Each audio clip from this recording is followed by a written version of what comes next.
నమ్మక రుచి ఛానల్కి స్వాగతం అండి. ఈరోజు చింతపండు అయితే క్లీనింగ్ ఎలా చేయాలి, ఫ్రిడ్జ్లో ఎంత ఈజీగా సదురుకోవచ్చు అన్న విషయాలపై ఈరోజు వీడియో అంటే తీసానండి. దీనికైతే చూడండి ఇంత వేస్ట్ అయితే వచ్చింది. నేను తీసిన 10 కేజీల చింతపండుకి ఇంత వేస్ట్ వచ్చిందండి. మన మంచి క్వాంటిటీ పండు ఏరుకోవాలండి, తీసుకోవాలి. పెద్ద రెప్పలు ఉన్న పండు తీసుకోవాలండి. సంవత్సరం పొడికి ఎలా నిల్వ చేసుకోవాలి అన్న విషయాలపై ఈరోజైతే వీడియో అంటే పెట్టానండి. చూడండి ఫ్రెండ్స్, ఇదైతే 10 కేజీల చింతపండు. రెప్పలు పెద్దగా ఉన్నాయండి. పండు అయితే చాలా బాగుంది. అంత పులుపు కాదు, అంత తీపి కాదండి, మీడియం ఫ్లేమ్లో ఉందండి. టేస్ట్ అయితే అదిరింది, సూపర్గా ఉంటుంది. పులుసులకి చాలా బాగుంటుందండి చింతపండు అయితే. మనం బజార్కి వెళ్ళినప్పుడు మనం చూసుకుని తీసుకోవాలండి. పండు గుంజుందా లేదా అన్నది, రెప్ప పెద్దదా చిన్నదా అన్నది చూసుకోవాలండి. ఇదైతే రెప్ప ఉన్న పండు అండి. ఇది చింతపండు, పెద్ద చింతకాయల పండు అండి. చింతకాయలు గింజలు కూడా లేవండి. ఎక్కడన్నా పెంకు ఉంటుంది, ఉట్టు ఉంటుంది. గింజ అక్కడొకటి మొత్తం మీద ఒక 20 గింజల వరకు ఉంటాయండి 10 కేజీలకి. గింజలేమీ రాలేదండి కటింగ్ పండు. అలాగే మనము నిలవ పచ్చళ్ళకి అది మనం ఏరుకున్నప్పుడైతే పెంకు, ఉట్టు అన్నీ, నార పీసు అన్నీ తీసేసుకోవాలండి. మనం పులుసులకి కూరలకి అవి మనం రెడీ చేసుకున్నప్పుడైతే గింజలు ఒకటి ఏరేసుకుంటే సరిపోతుందండి. గింజలు కాయలు ఏరేసుకోవాలండి. పులుసులకైతే నార అలాగే పెంకు అదేం అవదండి. కొద్దిగా ఎక్కడన్నా ఉన్నా పర్వాలేదు. శుభ్రంగా నీట్గా ఏరేసుకుని ఇలా క్లీనింగ్ అయితే చేసుకోవాలండి. ఎక్కడన్నా నారున్నా పర్వాలేదు. పులుసులకి మనం పులుసు పిండినప్పుడు కొంచెం నాన ఉంటేనే తొందరగా పులుసు వస్తుంది. ఇలా అయితే క్లీన్ చేసుకోవాలండి. క్లీనింగ్ చేసుకుని నీట్గా ఏరేసుకోవాలండి. కొంచెం నారున్నా పర్వాలేదండి. ఇలా గింజలు అయితే ఉండకూడదు. గింజలు ఉన్నాయండి తొందరగా పుచ్చి పట్టేస్తుంది పండు. అందుకే గింజ మాత్రం ఎక్కడ ఉండకుండా చూసుకోవాలండి. ఇదే మనం పచ్చడికి ప్రిపేర్ చేసుకుంటే ఏదైనా నిలవ పచ్చడికి శుభ్రంగా పొట్టు అలాగే పెంకు అన్నీ నీట్గా క్లీనింగ్ చేసుకోవాలండి. ఓకే ఫ్రెండ్స్, మీరు ఎవరిని కొత్తగా నా ఛానల్ చూస్తుంటే సబ్స్క్రైబ్ చేయండి, లైక్ చేయండి, పక్కనే ఉన్న గంట సింబల్ యాక్టివేట్ చేయండి ఫ్రెండ్స్. వీడియో నచ్చిందంటే మీ ఫ్రెండ్స్కు షేర్ చేయండి. చూడండి, పండు అంటే ఇంత ఎలుపుగా ఉన్న పండు తీసుకోవాలండి. చాలా బాగుంటుంది. సంవత్సరం పొడికి మనం ఎలా నిలవ పెట్టుకోవాలి అన్న విషయాలపై ఈరోజైతే వీడియో తీయడం అయితే జరిగిందండి. సంవత్సరం అయినా కానీ మనం ఈరోజు ఫ్రిడ్జ్లో పెడితే సంవత్సరం రోజు మళ్ళీ ఇదే రోజు నాడు బయటకు తీసిన కలర్ అయితే మారదండి. ఇలా మొత్తం అంతా వేస్ట్ అయితే అంత వచ్చింది, బయటకు తీసేస్తాను. అది చింతపండు అయితే ఎండలో ఎండబెట్టేశానండి. శుభ్రంగా ఎండిపోవాలండి. ఇది ఫస్ట్ని తెచ్చుకోగానే ఏరేయాలి.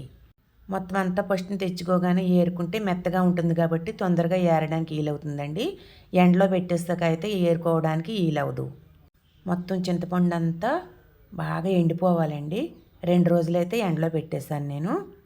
2 రోజులైతే బాగా ఎండబెట్టుకోవాలండి. దాంట్లో వచ్చిన వేస్ట్ అండి ఇది. చింతపండులో వచ్చిన కాయలు గింజలు అలానే ఆ కాయలు లాంటివి ఏరేసి మనం గుజ్జు ప్రిపేర్ చేసుకోవచ్చు ఫ్రెండ్స్. ఏది వేస్ట్ అవ్వదు. చింతపండు అయితే బాగా ఎండిపోయింది చూడండి, అసలు అంటుకోవడం లేదు ఒకదానికొకటి. అంత బాగా ఎండిందండి. 2 రోజులైతే ఫుల్ ఎండలో ఎండబెట్టేసుకోవాలి. 10 కేజీల చింతపండు ఫ్రిడ్జ్లో పెట్టినా కానీ కనిపించదండి, అంత ఈజీగా ఉంటుంది ఫ్రెండ్స్. దీనికైతే నేను కవర్లు అయితే తీసుకున్నానండి. కవర్లో అయితే సర్దేసుకోవాలండి. ఇలా సర్దేసుకుని ఇలా కవర్లోకి అయితే వేసేసుకోవాలండి. మొత్తం చింతపండు అంతా 2 కవర్లోకి అయితే సర్దేశాను నేను. ఇలా సర్దేసుకుని ఏదన్నా కర్రతోటన్నా కొట్టుకోవచ్చు. బాగా తప్పడుగా చపాతీలా కొట్టేసుకోవాలండి. బాగా ఎండలో తీసుకొచ్చినట్టే ఇలా కవర్లోకి వేసేసుకోవాలి ఫ్రెండ్స్. ఇలా కవర్లోకి వేసేసుకుని నొక్కుంటూ బాగా నొక్కాలండి. నొక్కుంటూ బాగా చింతపండు అంతా మొత్తం అందుట్లో నొక్కేయాలండి. వేడి మీద ఉండగానే నొక్కేస్తే పండు తొందరగా చపాతీలాగా వచ్చేస్తుందండి. చూడండి, అసలు పండు ఒకదానికొకటి అంటుకోవడం వల్ల అంత ఎండిపోయింది. వేడివేడిగా ఉండగానే నేనైతే కవర్లోకి ఫిలప్ చేసేసాను. వాడుకోవడానికైతే వేరేగా ఉంచుకోవాలండి కొద్దిగా. అంటే అయిపోయాక మళ్ళీ తీసుకోవాలి. ఫ్రిడ్జ్ నుంచి కొంచెం తీసుకోవాలండి, ఎక్కువ కాదు. ఒక వారం రోజులు సరిపడా ఎంత పడుతుందో చూసుకుని తీసుకోవాలండి. ఇలా కవర్లోకి అయితే మొత్తం ఒక కవర్ అయితే ఫిలప్ చేసి పక్కన పెట్టాను. బాగా నొక్కేయాలండి పండుని.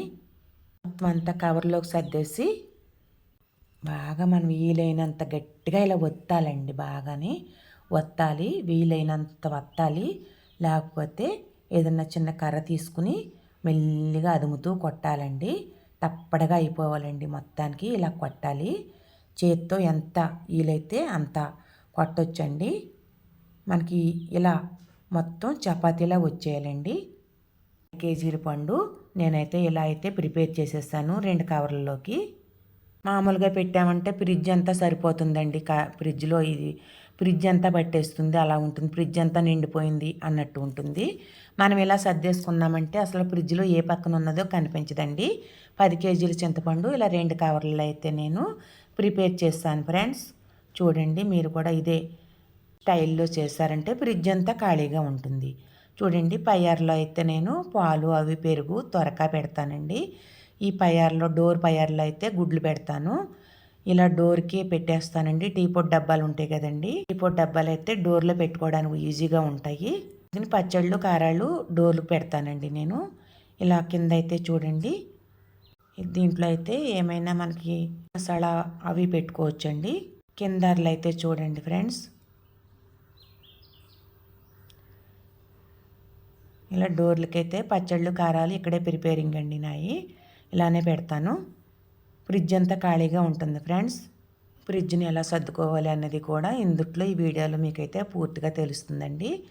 చూడండి, కిందర్లో అయితే నేను కిరాణీ బయట ఉంటే పుచ్చులు అవి పెట్టేస్తాయి అనేసి, వేస్ట్ అయిపోతాయి తొందరగా అనేసి మొత్తం అన్నీ కూడా నేను ఇందులో కిందర్లో అయితే పెట్టేస్తానండి.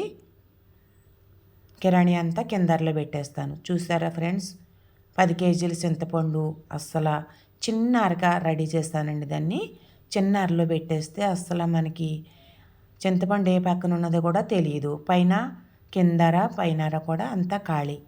పైన ఉన్న ఫ్రూట్స్ మనం ఏం పెట్టుకున్నా, కాయలు పెట్టుకున్నా, కూరగాయలు పెట్టుకున్నా కవర్లో వేసుకుని పెట్టుకోవచ్చండి. అడుగు దాంట్లో అయితే మొత్తం కిరాణీ ఇది. ఫ్రిడ్జ్లో ఎంత ఈజీగా సదురుకోవచ్చు అన్నది ఒక్కసారి ఇలా చూసారంటే అర్థమైపోతుంది ఫ్రెండ్స్.